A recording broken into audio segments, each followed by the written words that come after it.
안녕하세요. 슬기로운 중년 생활을 위해 생활 속 유용한 정보를 쉽게 읽어주는 희망지기입니다.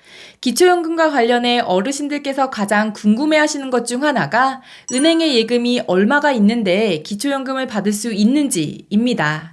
그래서 금융재산에 포함된 것에는 어떤 항목이 있는지 알려드리려고 하는데요. 기초연금을 받고 못 받고는 재산과 소득을 종합적으로 환산한 소득인정액으로 결정됩니다.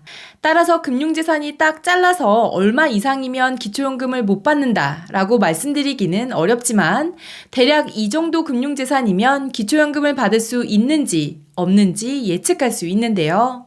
오늘은 구체적인 금액을 예를 들어 자세히 알려드리겠습니다. 시청하시면서 좋아요만 한번 꾹 눌러주세요. 구독, 좋아요, 알림 설정 콕콕. 2023년 기초연금 선정 기준액은 단독가구 202만원, 부부가구 323만원으로 소득을 평가한 소득평가액과 재산을 소득으로 환산한 재산의 소득 환산액을 더한 소득인정액이 단독가구 202만원 이하라면 최대 32만 3천원, 부부가구 323만원 이하라면 최대 51만 7천원을 받으실 수 있습니다. 기초연금에 반영되는 재산에는 일반 재산과 금융재산이 있는데요. 이 중 금융재산에는 여러 가지가 포함됩니다. 은행에 넣어둔 예금 적금은 물론이고 현금이나 수표, 어음, 주식, 보험이나 수익증권까지 포함되는데요. 그러면 이제부터 어떤 금융재산을 어디까지 조회해서 기초연금에 반영하는지부터 알려드리겠습니다. 먼저 요구불 예금과 저축성 예금이 있습니다.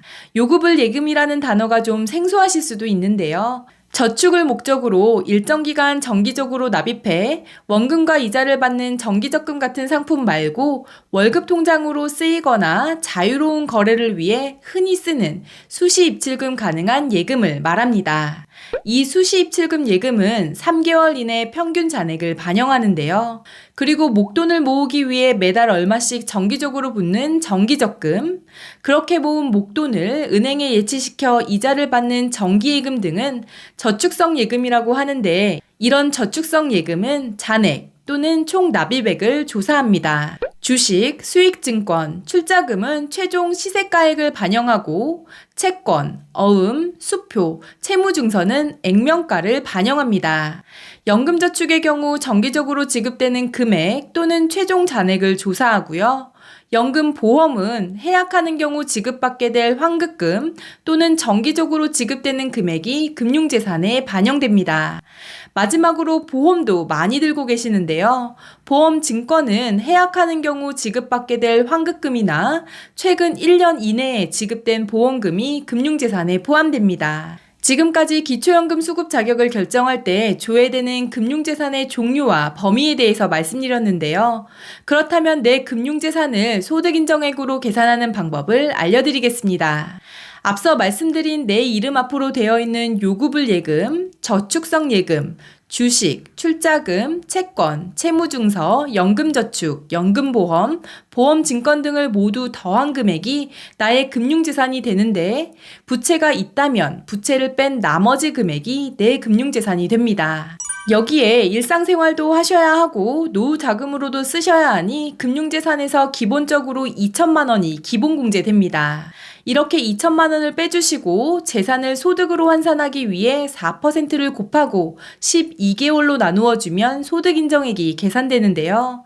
만약 내 금융재산과 부채까지 뺀 금액이 2천만 원이 안 된다 하면 금융재산은 0원으로 반영됩니다. 예를 들어 은행예금이 5천만 원일 경우 소득인정액을 구해보겠습니다. 5천만 원에서 공제금액 2천만 원을 빼고 4%를 곱한 뒤 12개월로 나누어주면 10만 원이 되는데요. 내 이름으로 되어 있는 모든 금융재산의 합이 5천만 원이라면 소득인정액으로 10만 원만 반영되는 것입니다. 똑같은 방법으로 금융재산이 1억 원일 때, 2억일 때 소득인정액을 구해보면 금융재산 1억 원은 소득인정액으로 26만 원 반영되고요. 금융재산 2억 원은 60만 원이 소득인정액으로 반영됩니다. 그런데 여기에서 한 가지 알아두셔야 할 것이 있습니다. 바로 정기예금이나 적금을 들면 이자가 발생하게 되는데요. 이 이자도 소득이기 때문에 이자 소득도 소득인정액에 반영하게 되는데 이자 소득은 월 4만 원이 공제됩니다. 예를 들어 1억 원을 4% 정기예금에 1년간 예치하셨다면 세전 이자는 200만 원으로 일반 과세로 계산했을 때 세후 169만 2천 원을 이자로 받게 됩니다. 169만 2천 원을 12개월로 나누어 주면 14만 1천 원이고 이자 소득은 매월 4만 원이 공제되기 때문에 14만 1천 원에서 4만 원을 빼면 10만 1천 원이 나옵니다. 이 10만 1천 원이 이자 소득으로 소득인정액에 포함되는 것입니다. 참고로 4% 정기예금 기준으로 원금 1억 원일 때는 이자 소득이 24만 원, 2억 원일 때는 52만 원의 이자 소득이 발생되는데요.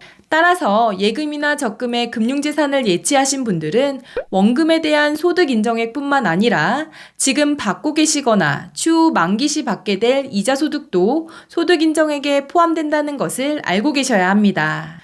오늘은 기초연금 수급 자격을 따질 때 조회해야 하는 금융재산의 종류와 범위, 그리고 소득인정액을 계산하는 방법까지 알려드렸습니다. 작년에 고금리 예금 상품에 가입하셨던 분들은 이자 소득이 발생해서 기초연금이 탈락되거나 감액될 수 있다는 점 참고하시기 바랍니다. 이번 영상은 여기까지고요. 오늘 하루도 희망찬 하루 되시길 기원하며 영상 마무리하도록 하겠습니다. 오늘 영상이 조금이라도 도움이 되셨다면 구독, 좋아요, 알림 설정 눌러주세요. 감사합니다.